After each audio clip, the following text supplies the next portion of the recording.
Mic check. Mic check. Big said the Put that camera up. That's out the shot. Show- Get you some mirrorless show- shit. that costs money. Introduce yourself. My name is Cedric C. Thornton the First Esquire, aka Big Said, from the Bronx, New York City. Nothing's big about this little nigga. Right, okay. Tell him to ask his girl. Next. So, tell the people who you are and what you do, man. My name, as I stated, is Big Said. I've been in the music industry for over 30 years. I'm a writer. I have my own website called The Industry Cosign. Currently, I freelance for blackenterprise.com, and I am just an all-around good guy. Some more BS. How long have you been in the entertainment business, man? If you were listening, I said over 30 years. But I'm over 30 years, going on another 30. Ever since, I'd say, 87. And how'd you get your start? Oh I- my God! You know it's embarrassing. Come up with it. Tell them no. Don't tell them the truth. Tell them something else. That's too embarrassing. I worked with Ralph McDaniels from Video Music Box. For those who are not in the New York City area, Video Music Box is. Wait, hold on one second. Shh. Video Music Box is a video show that's been on the air for over 30 years, based in New York City.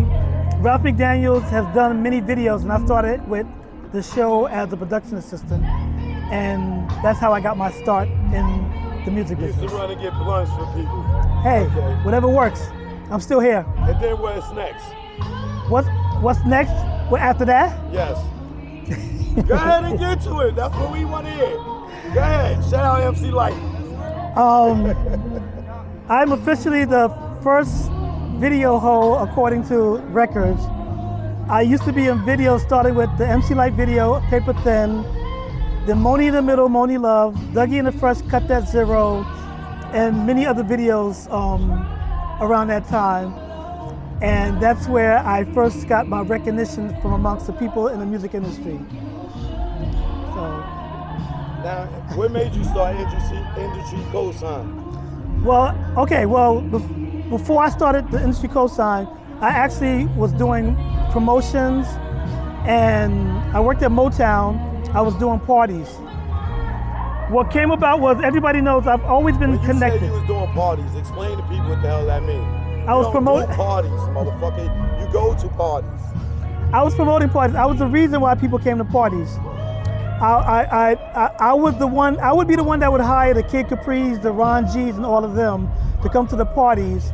And at the time, as I stated, I was working with Video Music Box. So around that time in New York City, the industry was just starting, and I knew so many people that people were asking me to do things, and an editor named Barry Wade for a magazine called One Nut asked me to do an interview because he knew I knew a lot of celebrities. The very first interview I did was Biggie Smalls, the Notorious B.I.G. And from there, I started writing. And from there, websites wasn't a thing. People weren't really online at the time. So I decided to start my own website, which will be 30 years old come March 2024. So I started doing that based on me writing and doing interviews and knowing the people that I knew. Okay. What would that title be today? The title that I have, No, for what you was doing back then, if you had to give it a title today, what would it be? a marketing promoter, Okay. a promoting marketer. Promoting marketer. Yeah. He's not too bright, y'all, but it's okay. he gonna figure it out. We gonna help him. We gonna help him there. I still got time to figure it out. All right. So the year is 95. What you doing?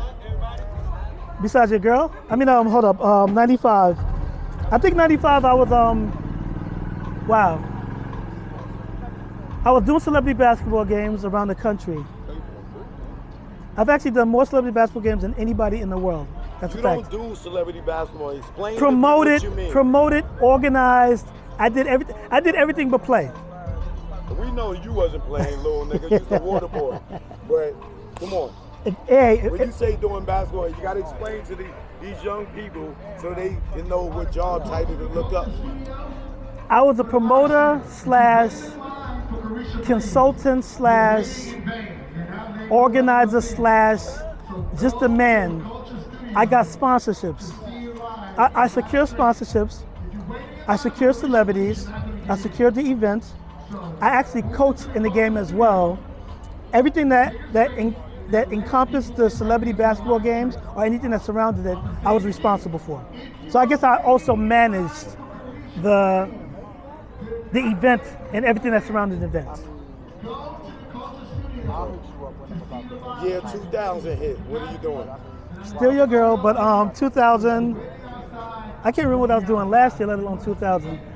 Well, the industry cosign will be 20, so that means this is 23. So that means I was just writing. I was working at a magazine called Impact. I was also doing parties. I was promoting parties. I did a particular party at the Grill Village, a Caribbean restaurant in New York City for 14 years. I also promoted at a venue called M15. That was for about 12 years. Every party I did was always some consistency. I also co-promoted with different people like Diddy now, Puff, the Jessica Rosenblums, the Funk Master Flex, and everybody who was kind of hot in New York City back in the 2000s, sorry. Back in 2020, okay. He's lost, y'all. Don't worry, we're gonna get him there. Now, before we get out of the 90s, what's the one thing you miss about the 90s the most?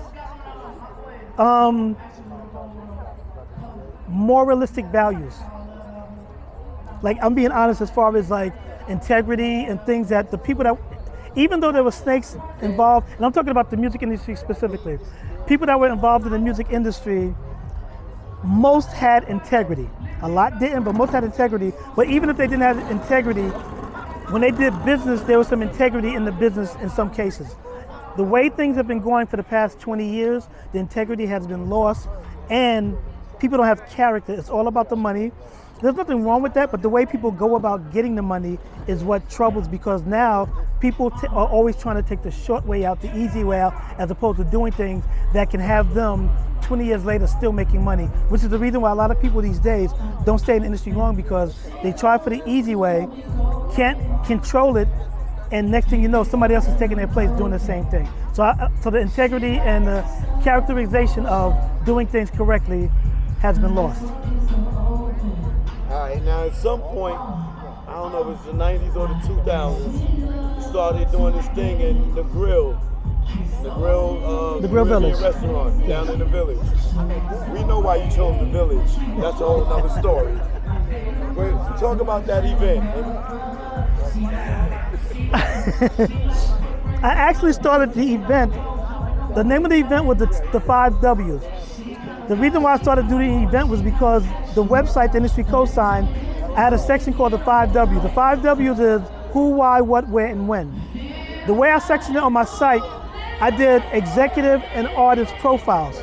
So if I profiled Choke No Joke, then he'd identify who he was, what he did, where he was located, when he started doing it, and the purpose of him doing it.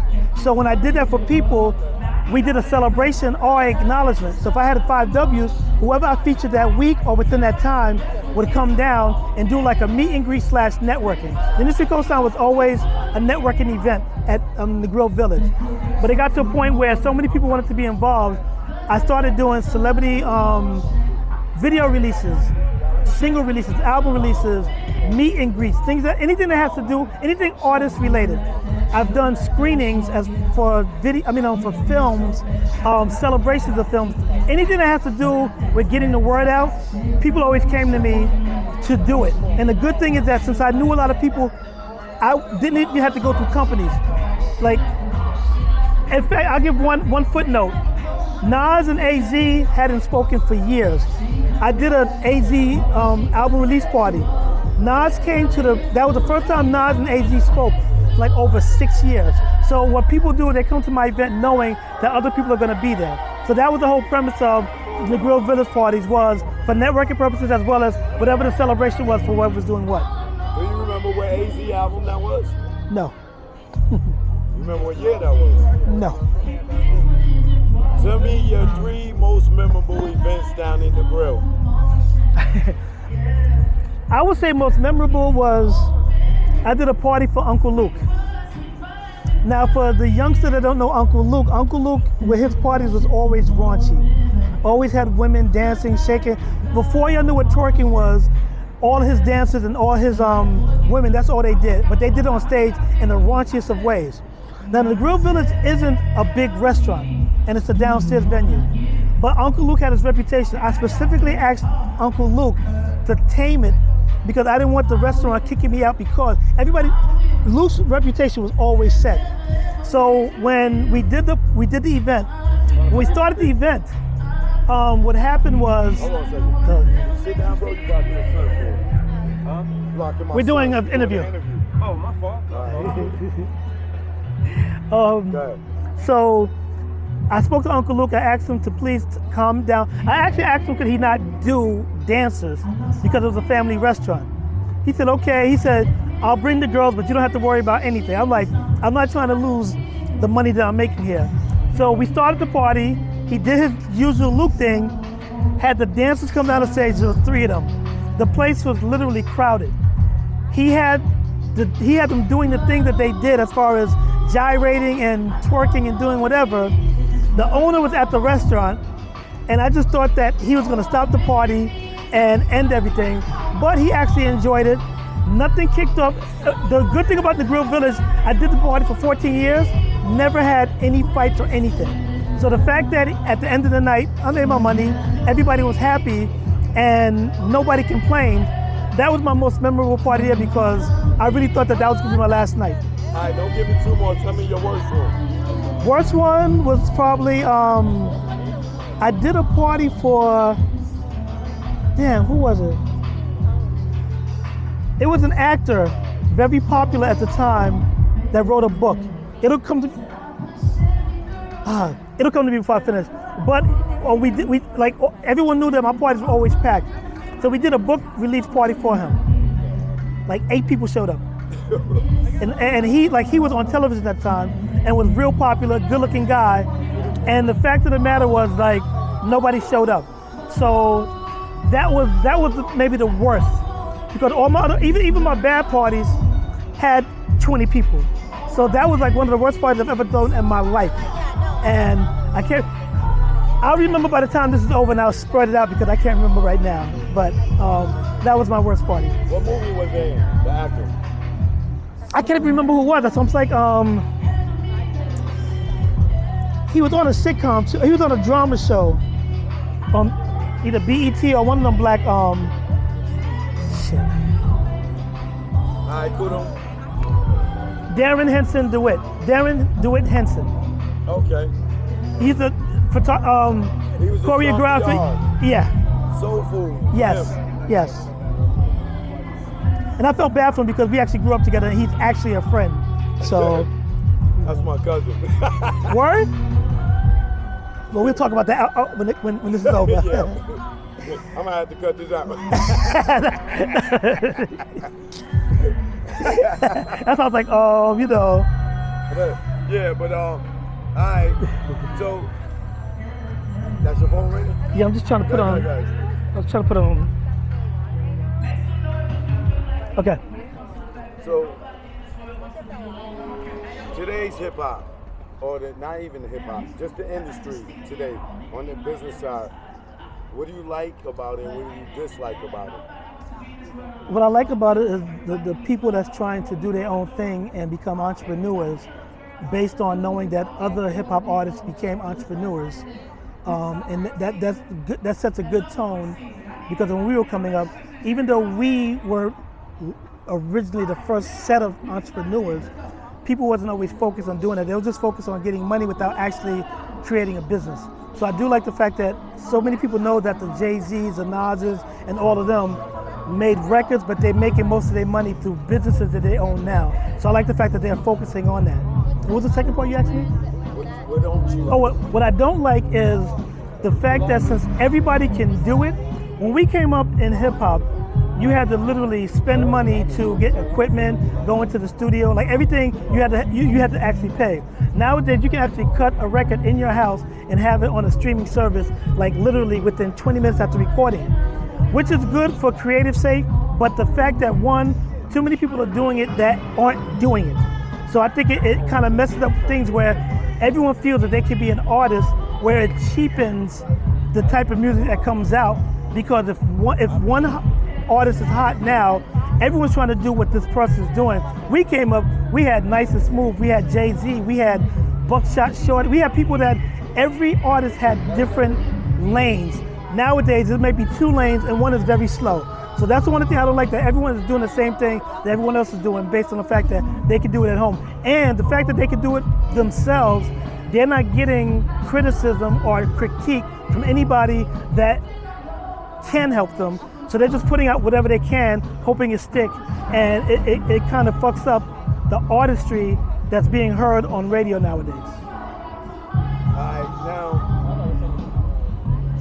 name an artist that isn't here no more that you miss them because their presence was that strong.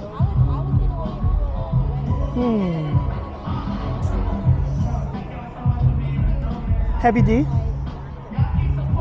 Very positive brother, talented. You know, he was doing his business thing as well. Never took anything for granted. Now I can't think of who passed away. What about on the business side? Business side, before I answer that, I'm gonna say Tupac, because I think Tupac was on a trajectory where he would have been a bigger movie star than he was a recording star, because that's where he was headed until, of course, the tragedy. As far as he would have been in politics today? It's hard to tell. I think that he would have probably had the mind. I don't think he would have been in politics himself, but he would have been involved, or at least in spreading the word when it comes to politics. I don't know if he would have actually been involved in politics, because I think that he would have been too powerful to actually run for office and it be allowed, so to speak. But I think that he was powerful enough to influence how people voted, or whatever candidate it was for. And what about person on the business side that you miss?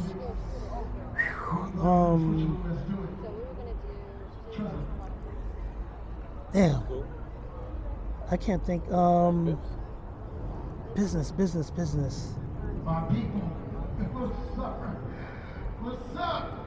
So many people have one. I just can't think of anybody. Not that this person you may miss, but I feel like people like Jay-Z, Leo Cohen and them benefited from Chris Lighty dying. Actually, yeah. Right? Yeah. And I can't believe, like I said, we actually grew up together, so for me to even not think of him, actually, as a matter of fact, from my understanding, that like he was about to be on another level, because I know it's not a secret, but him and Michael Blue Williams, was about to converge and do a bigger management, because they both were very successful in what they were doing. And I know for a fact that them two together would have definitely taken over the industry when it comes to urban, and probably beyond that, because it would have started with urban, and I'm confident that it would have spread.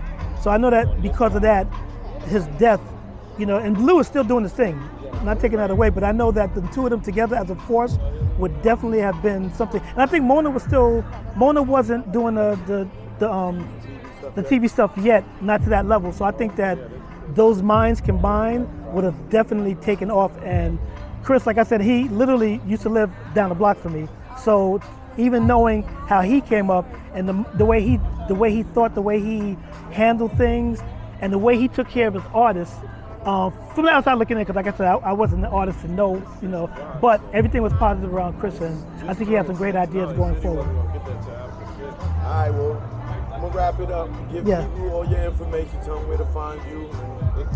What you got coming up? Once again, as I stated, March 2024 is the 20th anniversary of my website, The Industry Cosign. The Industry Cosign